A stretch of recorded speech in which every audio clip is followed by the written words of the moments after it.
Hi hello എല്ലാവർക്കും നമ്മുടെ പ്ലൂട്ടോയുടെ പുതിയൊരു വീഡിയോയിലേക്ക് സ്വാഗതം. അപ്പോൾ നമ്മൾ ദേവസ്വം ബോർഡിൻ്റെ സ്പെഷ്യൽ ടോപ്പിക്കാണ് നോക്കിക്കൊണ്ടിരിക്കുന്നത്. അപ്പോൾ നമ്മുടെ കുറേയേറെ വീഡിയോകൾ നമ്മൾ ദേവസ്വം ബോർഡ് റിലേറ്റഡ് ആയിട്ട് ചെയ്തിട്ടുണ്ട്. അപ്പോൾ നമ്മുടെ ദേവസ്വം ബോർഡ് സ്പെഷ്യൽ ടോപ്പിക്ക് എന്ന് പറയുന്ന റിവിഷൻ സീരീസ് എന്ന് പറയുന്ന ഒരു പ്ലേ ലിസ്റ്റ് നമ്മുടെ ചാനലിൽ തുടങ്ങിയിട്ടുണ്ട്.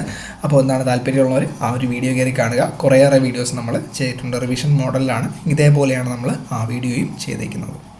അപ്പോൾ നമുക്ക് ടൈമിൽ എന്ത് ചെയ്യാം, നമ്മുടെ ഇന്നത്തെ ചോദ്യങ്ങൾ നമുക്ക് നോക്കാം. അപ്പോൾ ഒന്നാമത്തെ ചോദ്യമാണ്, സുഗ്രീവൻ്റെ പ്രധാനമന്ത്രി ആരാണ്? അത് ഹനുമാനാണ്.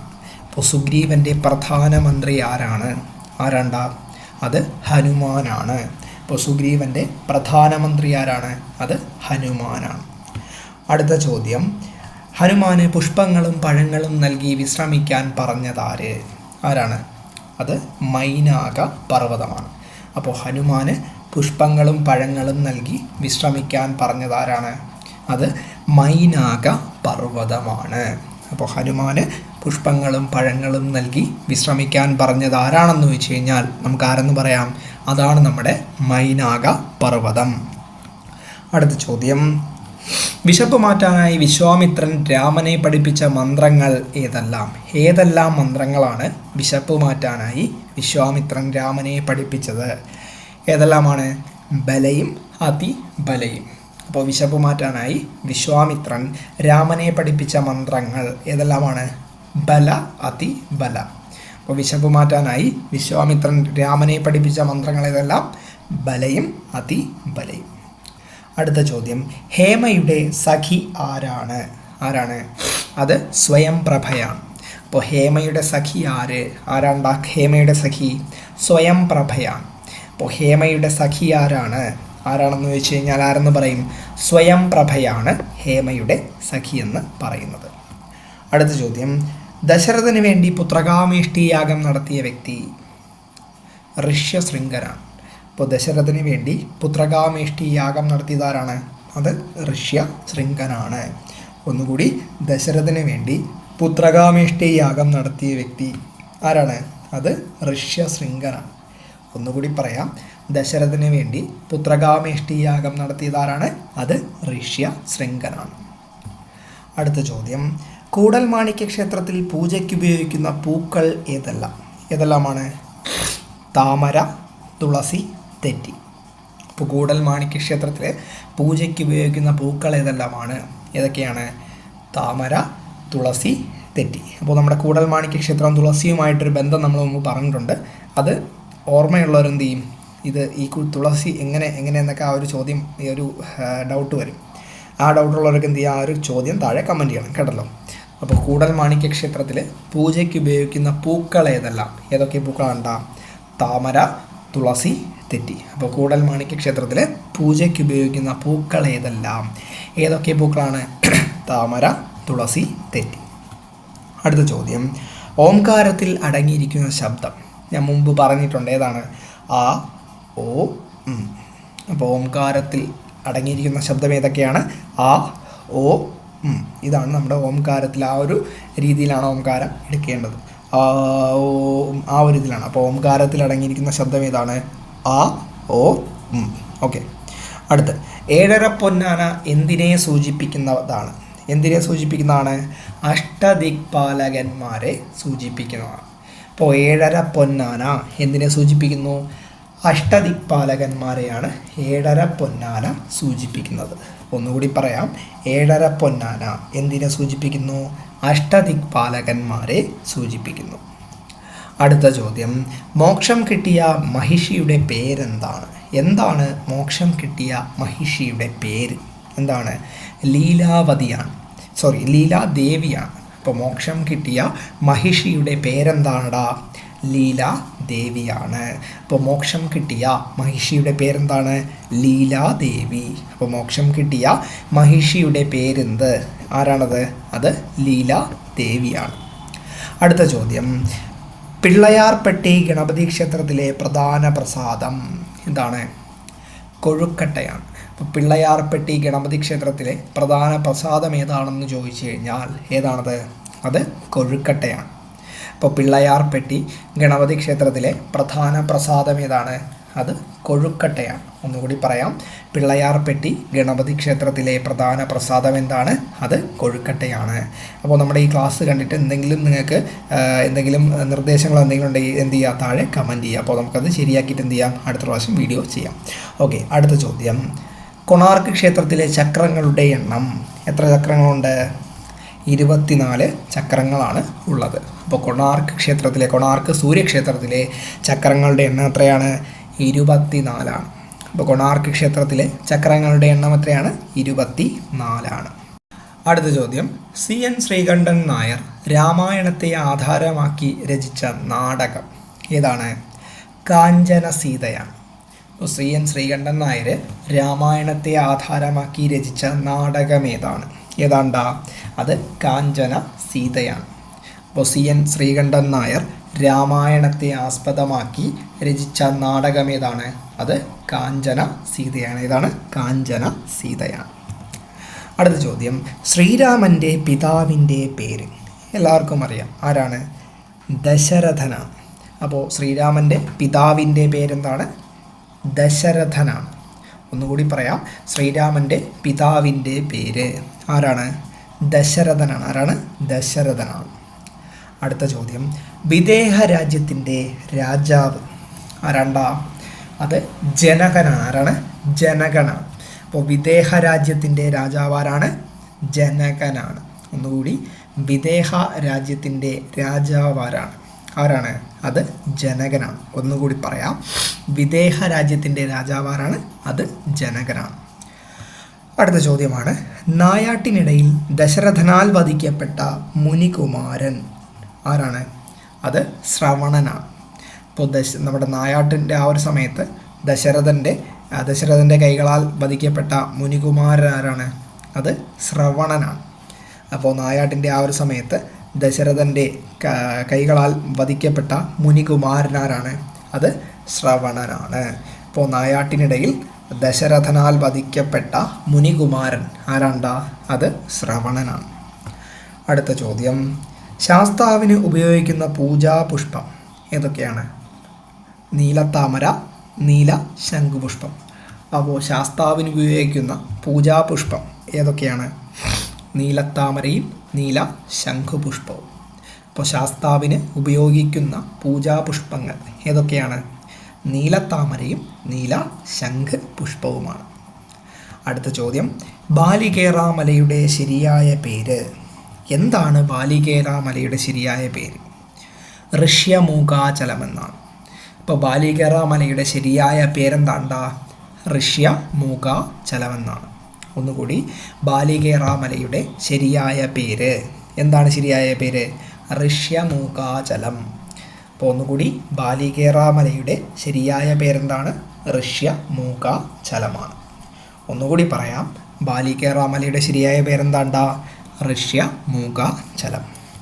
അടുത്ത ചോദ്യമാണ്. രാമന് നൽകാനായി സീത ഹനുമാന് നൽകിയ അടയാള ആഭരണം എന്താണ്? അത് ചൂടാമണിയാണ്.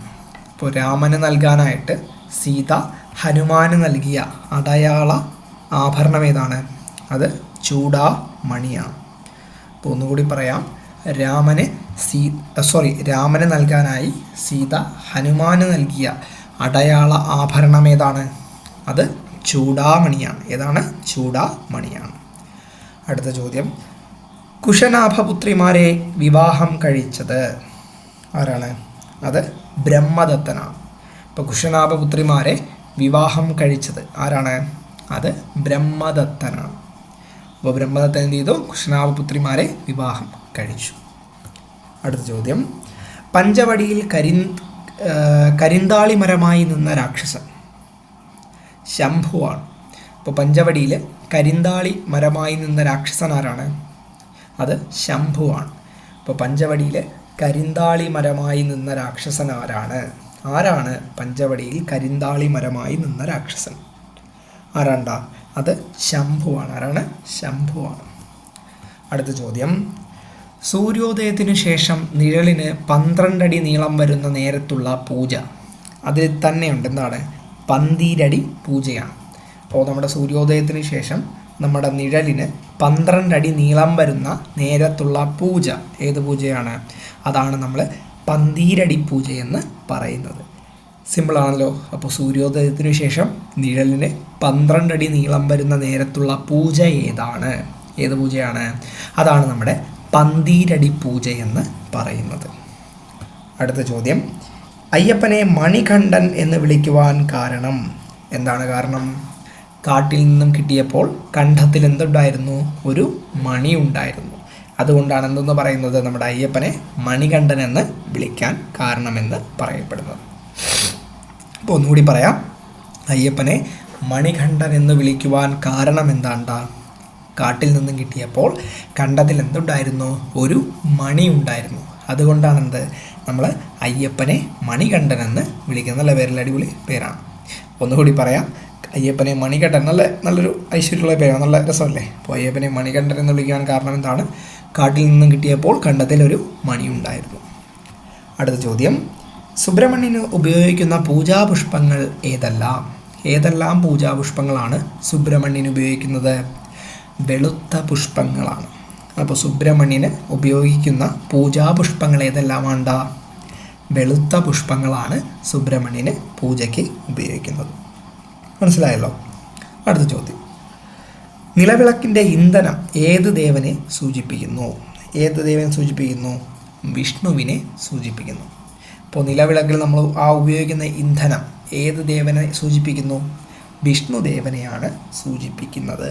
അപ്പോൾ നിലവിളക്കിൽ നമ്മൾ ഉപയോഗിക്കുന്ന ഇന്ധനം ഏത് ദേവനെയാണ് സൂചിപ്പിക്കുന്നത്? അത് വിഷ്ണുവിനെയാണ്, വിഷ്ണു ഭഗവാനെയാണ് ആ ഒരു ഇന്ധനം സൂചിപ്പിക്കുന്നത്. അടുത്ത ചോദ്യം, ശ്രീനാരായണ ഗുരു എവിടെയാണ് ശിവപ്രതിഷ്ഠ നടത്തിയത്? എവിടെയാണ്? അത് നമ്മൾ നേരത്തെ പറഞ്ഞത് എവിടെയാണ്? അരുവിപ്പുറത്താണ്. അപ്പോൾ ശ്രീനാരായണ ഗുരു ശിവപ്രതിഷ്ഠ നടത്തിയത് എവിടെയാണ്ടാ? അരുവിപ്പുറത്താണ് ശിവപ്രതിഷ്ഠ നടത്തിയത്. അപ്പോൾ ഒന്നുകൂടി, ശ്രീനാരായണ ഗുരു എവിടെയാണ് ശിവപ്രതിഷ്ഠ നടത്തിയത്? എവിടെയാണ്? അരുവിപ്പുറത്താണ് ശ്രീനാരായണ ഗുരു ശിവപ്രതിഷ്ഠ നടത്തിയത്. അടുത്ത ചോദ്യം, ദത്തപ്രതിഷ്ഠയുള്ള ക്ഷേത്രം ഏത് ക്ഷേത്രമാണ്? അത് കൂടൽമാണിക്യ ക്ഷേത്രമാണ്. ഇപ്പോൾ ദത്തപ്രതിഷ്ഠയുള്ള ക്ഷേത്രം ഏത് എന്ന് ചോദിച്ചു കഴിഞ്ഞാൽ എന്ന് പറയാം, നമ്മുടെ കൂടൽമാണിക്യ ക്ഷേത്രമാണ്.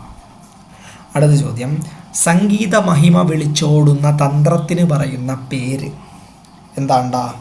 അത് രുദ്രയാമളം എന്നാണ്. അപ്പോൾ സംഗീത മഹിമ വിളിച്ചോതുന്ന തന്ത്രത്തിന് പറയുന്ന പേരെന്ത്? എന്ത് പേരാണ്? രുദ്രയാമളം എന്നാണ് പറയുന്നത്. ഒന്നുകൂടി, സംഗീത മഹിമ വിളിച്ചോതുന്ന തന്ത്രത്തിന് പറയുന്ന പേര് എന്ത് പേരാണ്? രുദ്രയാമളം എന്നാണ് പറയുന്നത്. ഒന്നുകൂടി പറയാം, സംഗീത മഹിമ വിളിച്ചോതുന്ന തന്ത്രത്തിന് പറയുന്ന പേര് എന്ത് പേരാണ്? രുദ്രയാമളം എന്നാണ്. അടുത്ത ചോദ്യം, അർദ്ധരാത്രിയിൽ നടത്തുന്ന പ്രദക്ഷിണത്തിൻ്റെ ഗുണം എന്ത് ഗുണമാണ്? മുക്തിപ്രദമാണ്. അപ്പോൾ അർദ്ധരാത്രിയിൽ നടത്തുന്ന പ്രദക്ഷിണത്തിന് എന്ത് ഗുണം ലഭിക്കുന്നു? മുക്തിപ്രദമാണ് ഗുണമായിട്ട് ലഭിക്കുന്നത്. അപ്പോൾ അർദ്ധരാത്രിയിൽ നടത്തുന്ന പ്രദക്ഷിണത്തിൻ്റെ ഗുണം എന്താണ്? എന്ത് ഗുണമാണ്? മുക്തിപ്രദമാണ് അർദ്ധരാത്രിയിൽ നടത്തുന്ന പ്രദക്ഷിണത്തിൻ്റെ ഗുണമെന്ന് പറയുന്നത്. അടുത്ത ചോദ്യം, ഭസ്മം നനയ്ക്കാതെ തൊടേണ്ടത് ഏത് സമയത്താണ് ഭസ്മം നനയ്ക്കാതെ തൊടേണ്ടത്? അത് വൈകുന്നേരങ്ങളിലാണ്. ഇപ്പോൾ ഭസ്മം നനയ്ക്കാതെ തൊടേണ്ടത് ഏത് സമയത്താണ്? വൈകുന്നേരത്താണ് ഭസ്മം നനയ്ക്കാതെ തൊടേണ്ടത്. അപ്പോൾ ഒന്നുകൂടി പറയാം, ഭസ്മം നനയ്ക്കാതെ തൊടേണ്ടത് ഏത് സമയത്താണ്? അത് വൈകുന്നേരത്താണ്.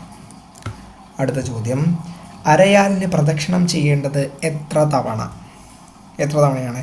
7 തവണയാണ്. അപ്പോൾ അരയാലിന് പ്രദക്ഷിണം ചെയ്യേണ്ടത് എത്ര തവണയാണ്? 7 തവണയാണ് അരയാലിന് പ്രദക്ഷിണം ചെയ്യേണ്ടത്. അപ്പോൾ നമ്മുടെ അരയാലിന് എത്ര തവണ പ്രദക്ഷിണം ചെയ്യണം? 7 തവണ അരയാലിന് പ്രദക്ഷിണം ചെയ്യണം. അപ്പോൾ ഇത്രയും ചോദ്യങ്ങളാണ് നമ്മൾ എന്ത് ചെയ്തത് ഈ ഒരു വീഡിയോയിൽ പറഞ്ഞത്. അപ്പോൾ ഇന്ന് പറഞ്ഞ ചോദ്യങ്ങൾ എന്ത് ചെയ്യാം, നമുക്ക് പെട്ടെന്ന് പറഞ്ഞിട്ട് എന്ത് ചെയ്യാം, ഈ ഒരു വീഡിയോ അവസാനിപ്പിക്കാം. അപ്പോൾ ഇതൊന്ന് നിങ്ങൾ ശ്രദ്ധിച്ച് ഇരിക്കുക. അപ്പോൾ ഒന്നാമത്തെ ചോദ്യം പറഞ്ഞെന്താണ്? സുഗ്രീവൻ്റെ പ്രധാനമന്ത്രി ഹനുമാനാണ്. ഹനുമാന് പുഷ്പങ്ങളും പഴങ്ങളും നൽകി വിശ്രമിക്കാൻ പറഞ്ഞത് മൈനാക പർവ്വതമാണ്. വിശപ്പ് മാറ്റാനായി വിശ്വാമിത്രൻ രാമനെ പഠിപ്പിച്ച മന്ത്രങ്ങൾ. ബലയും അതിബലയും. ഹേമയുടെ സഖി സ്വയംപ്രഭ. ദശരഥന് വേണ്ടി പുത്രകാമേഷ്ടി യാഗം നടത്തിയത് ഋഷ്യശൃംഖനാണ്. കൂടൽമാണിക്യ ക്ഷേത്രത്തിൽ പൂജയ്ക്ക് ഉപയോഗിക്കുന്ന പൂക്കൾ ഏതെല്ലാം? താമര, തുളസി, തെറ്റി. ഓംകാരത്തിൽ അടങ്ങിയിരിക്കുന്ന ശബ്ദമേത്? ആ, ഓ, ആ, ഓ, ഇതാണ് ഓംകാരത്തിലെ ശബ്ദങ്ങൾ. ഏഴര പൊന്നാന എന്തിനെ സൂചിപ്പിക്കുന്നവയാണ്? അഷ്ടദിക്പാലകന്മാരെ സൂചിപ്പിക്കുന്നതാണ്. ഈ ഓംകാരത്തിൻ്റെ കാര്യം പറഞ്ഞല്ലോ, നമ്മളൊക്കെ ഓം ഓം ആ ഒരു ഓമാണല്ലോ അങ്ങനെയല്ല, ഈ ഒരു ഇതിലാണ് നമ്മൾ പറയുന്നത്. പോട്ടെ. അടുത്ത്, മോക്ഷം കിട്ടിയ മഹിഷിയുടെ പേരെന്ത്? ലീല ദേവിയാണ്. പിള്ളയാർപ്പെട്ടി ഗണപതി ക്ഷേത്രത്തിലെ പ്രധാന പ്രസാദം ഏതാണ്? കൊഴുക്കട്ടയാണ്. കിട്ടുന്നുണ്ടെന്ന് വിചാരിക്കുന്നു. നമ്മൾ പഠിച്ച കാര്യങ്ങൾ, ഇപ്പോൾ പറഞ്ഞ കാര്യങ്ങളാണ്. കിട്ടുന്നുണ്ടെന്ന് വിചാരിക്കുന്നു. കൊഴുക്കട്ടയാണ്. അടുത്ത ചോദ്യം, കൊണാർക്ക് ക്ഷേത്രത്തിലെ ചക്രങ്ങളുടെ എണ്ണം എത്രയാണ്? 24. മനസ്സിലായല്ലോ. കൊണാർക്ക് ക്ഷേത്രത്തിലെ ചക്രങ്ങളുടെ എണ്ണം എത്രയാണ്ടാ? 24. നമ്മളിപ്പോൾ പറഞ്ഞാണ്, എല്ലാം കിട്ടും, സിമ്പിളാണ്. അടുത്ത ചോദ്യം, CN ശ്രീകണ്ഠൻ നായർ രാമായണത്തെ ആധാരമാക്കി രചിച്ച നാടകം ഇതാണ്? കാഞ്ചന സീതയാണ്. ശ്രീരാമൻ്റെ പിതാവിൻ്റെ പേരെന്താണ്? ദശരഥൻ. വിദേഹ രാജ്യത്തിൻ്റെ രാജാവ് ജനകൻ. നായാട്ടിനിടയിൽ ദശരഥനാൽ വധിക്കപ്പെട്ട മുനികുമാരൻ ആരാണ്? മുനികുമാരൻ ആരാണ്? അത് ശ്രവണനാണ്. ശാസ്താവിന് ഉപയോഗിക്കുന്ന പൂജാപുഷ്പങ്ങൾ ഏതൊക്കെയാണ്? സ്ക്രീനിൽ നോക്കാതെ പറഞ്ഞത് ഏതൊക്കെയാണ്? നീലത്താമര, നീല ശംഖുപുഷ്പം. അടുത്ത്, ബാലികേറാമലയുടെ ശരിയായ പേര്? സ്ക്രീൻ നോക്കാതെ ഒന്ന് ആലോചിക്കുക. ഏതാണ്? ഋഷ്യ മൂക ചലമാണ്. അടുത്ത്, രാമന് നൽകാനായി സീത ഹനുമാന് നൽകിയ അടയാള ആഭരണം ഏതാണ്? മോതിരമല്ല, ഏതാണ്? ചൂടാമണിയാണ്. ചൂടാമണി. രാമന് നൽകാനായിട്ട് സീത ഹനുമാന് കൊടുത്തതാണ് അത് ചൂടാമണി എന്ന് പറയുന്നത്. അടുത്ത്, കുശനാഭപുത്രിമാരെ വിവാഹം കഴിച്ചത് ബ്രഹ്മദത്തനാണ്. പഞ്ചവടിയിൽ കരിന്താളി മരമായി നിന്ന രാക്ഷസൻ ശംഭുവാണ്. നിങ്ങൾ നമ്മുടെ സ്ക്രീനിൽ നോക്കാതെ ആലോചിക്കണം. അപ്പോൾ ഉത്തരം കിട്ടുന്നുണ്ടോ എന്ന് നോക്കണം. എങ്കിൽ മാത്രമേ ഈ ഒരു വീഡിയോ കൊണ്ട് ഉപയോഗമുള്ളൂ. മനസ്സിലായല്ലോ. അടുത്ത്, സൂര്യോദയത്തിനു ശേഷം നിഴലിന് 12 അടി നീളം വരുന്ന നേരത്തുള്ള പൂജ ഏതാണ്? ഓർത്തോക്കെ. ഏതാണ്? പന്തീരടി പൂജ. അയ്യപ്പനെ മണികണ്ഠൻ എന്ന് വിളിക്കുവാൻ കാരണം കഴുത്തിൽ മണിയുള്ളതുകൊണ്ടാണ്. സുബ്രഹ്മണ്യന് ഉപയോഗിക്കുന്ന പൂജാപുഷ്പങ്ങൾ ഏതൊക്കെയാണ്? വെളുത്ത പുഷ്പങ്ങളാണ്. നിലവിളക്കിൻ്റെ ഇന്ധനം ഏത് ദേവനെ സൂചിപ്പിക്കുന്നു? വിഷ്ണുവിനെ സൂചിപ്പിക്കുന്നു. ശ്രീനാരായണ ഗുരു എവിടെയാണ് ശിവപ്രതിഷ്ഠ നടത്തിയത്? എവിടെയാണ്? അരുവിപ്പുറത്താണ്. ദത്തപ്രതിഷ്ഠയുള്ള ക്ഷേത്രം കൂടൽമാണിക്യ ക്ഷേത്രമാണ്. സംഗീത മഹിമ വിളിച്ചോതുന്ന തന്ത്രത്തിന് പറയുന്ന പേര് രുദ്രയാമളമാണ്. അർദ്ധരാത്രിയിൽ നടത്തുന്ന പ്രദക്ഷിണത്തിൻ്റെ ഗുണം എന്താണ്ടാ? മുക്തിപ്രദമാണ്. ഭസ്മം നനയ്ക്കാതെ തൊടേണ്ടത് ഏത് സമയത്ത്? വൈകുന്നേരങ്ങളിലാണ്. അരയാലിന് എത്ര പ്രദക്ഷിണം ചെയ്യണം? 7 തവണ പ്രദക്ഷിണം ചെയ്യണം. അപ്പോൾ ഇത്രയും ചോദ്യങ്ങളാണ് നമ്മൾ നോക്കിയത്. ഞാൻ പറഞ്ഞതുപോലെ നിങ്ങൾ എന്ത് ചെയ്യുക. നോർമലി നമ്മൾ പറയുമ്പോൾ എന്ത് ചെയ്യുക? ശ്രദ്ധിച്ചിരിക്കുക. ഇത് എല്ലാം പഠിത്തം എന്ന് പറയുന്നത് കുറച്ച് ടഫ് കോമ്പറ്റീഷൻ എന്ന് പറയുമ്പോൾ നമ്മളോട് തന്നെയുള്ള നല്ലൊരു കോമ്പറ്റീഷനാണ്. അപ്പോൾ കുറച്ച് സാക്രിഫൈസ് ചെയ്യണം. അതേപോലെ തന്നെ എന്താണ്, കുറച്ച് ശ്രദ്ധയും കാര്യങ്ങളും, കുറച്ച് പാടുള്ള പരിപാടിയാണ്. അറിയാമല്ലോ, എല്ലാവർക്കും പഠിക്കുന്നവർക്ക് അറിയാമല്ലോ, കുറച്ച് പാടുള്ള പരിപാടിയാണ്. എല്ലാ ജോലിയെക്കാട്ടും കുറച്ച് പാടുള്ള പരിപാടിയാണ് പഠിക്കുക എന്ന് പറയുന്നത്. അപ്പോൾ എന്ത് ചെയ്യുക? പറഞ്ഞ കാര്യങ്ങൾ അതേപോലെ സെറ്റ് ചെയ്യാൻ നോക്കുക. അതേപോലെ തന്നെ എന്ത് ചെയ്യുക? മാക്സിമം പഠിക്കുക. ഓക്കെ. അപ്പോൾ എന്തെങ്കിലും ഉണ്ടെങ്കിൽ സജഷൻസോ എന്തെങ്കിലും ഉണ്ടെങ്കിൽ താഴെ ഒന്ന് കമൻറ്റ് ചെയ്ത് വെച്ചാൽ മതി. അപ്പോൾ അടുത്ത വീഡിയോയിൽ നമുക്ക് കാണാം.